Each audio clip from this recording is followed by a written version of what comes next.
بسم اللہ الرحمن الرحیم۔ جنگ بدر۔ آقا صلی اللہ علیہ وآلہ وسلم نے 3 مہینے پہلے ابو سفیان بن حرب کے شام جاتے جس تجارتی قافلے کا تعاقب عشیرہ تک کیا تھا مگر وہ ہاتھ نہ لگا۔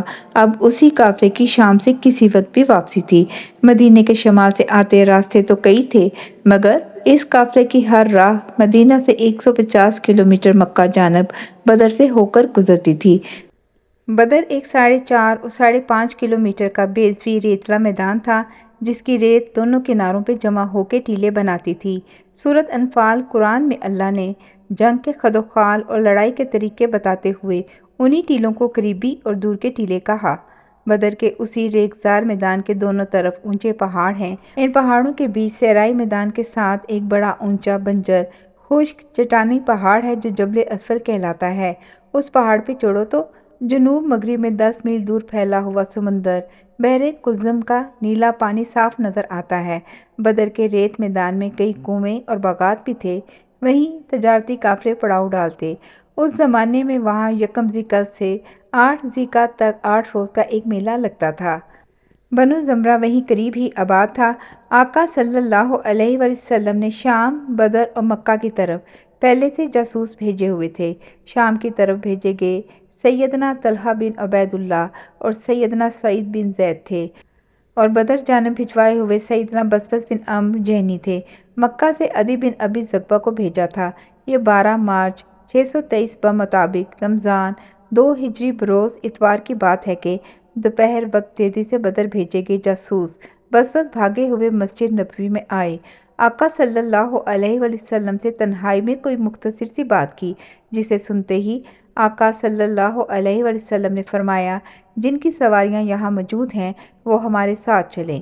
لگتا تھا بہت جلدی ہے، چراگاہ سے اونٹ لانے کا وقت نہیں لگتا تھا جو مدینے سے باہر 8 میل میں پھیلی تھی۔ لوگوں کو اکٹھا کرنے میں بھی وقت لگ سکتا تھا۔ مدینے سے اچانک روانگی کچھ لوگوں کو سمجھ نہ آئی۔ قرآن نے تصدیق بھی کی جیسے تیرے رب نے تجھے باہر نکالا صحیح وجہ سے، حالانکہ اہل ایمان کا ایک گروہ اس سے ناخوش تھا۔ صحابہ کرام کو معلوم بھی نہیں تھا منزل کدھر ہے۔ سفر کی تیاری اور زیادہ راہ بھی معقول نہ تھا۔ معمول تھا کہ ہر سفر پہ مدینے سے باہر نکلتے سمے کسی جگہ رک کے جگہ کا جائزہ لیا جاتا، رفقا شمار ہوتے، سواریاں گنی جاتیں۔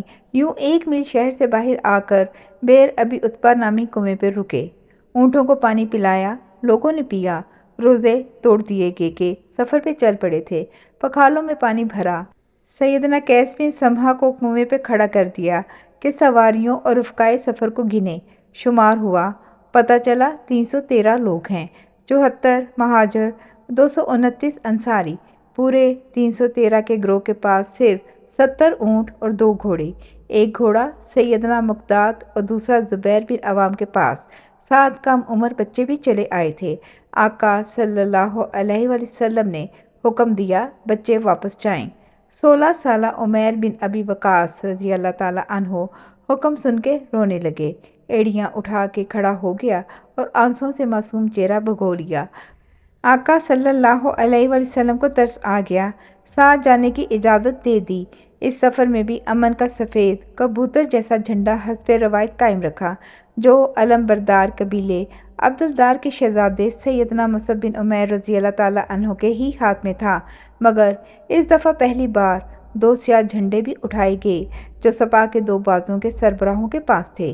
پہلے سپاہ پہ عقاب بنا ہوا تھا، وہ عقاب والا علم سیدنا علی رضی اللہ تعالیٰ عنہ کو تھمایا۔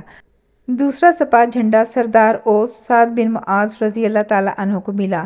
70 اونٹوں اور 313 سواریوں کی وجہ سے لوگوں کے گروپ بنا لیے گئے۔ 4 لوگوں کے حصے ایک سواری آئی۔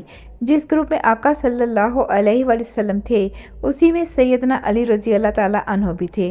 باقی 2 سیدنا علی سے اصرار کریں کہ رسول اللہ صلی اللہ علیہ وآلہ وسلم آپ نہ اتریں، ہم پیدل چل لیں گے۔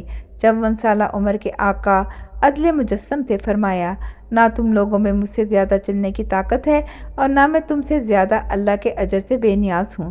سفر جاری رہا، تیز قدم بقدم۔ وادی روکان سے گزر کے جب صفرا کے قریب پہنچے تو بنو ساعدہ کے حلیف اپنے جاسوس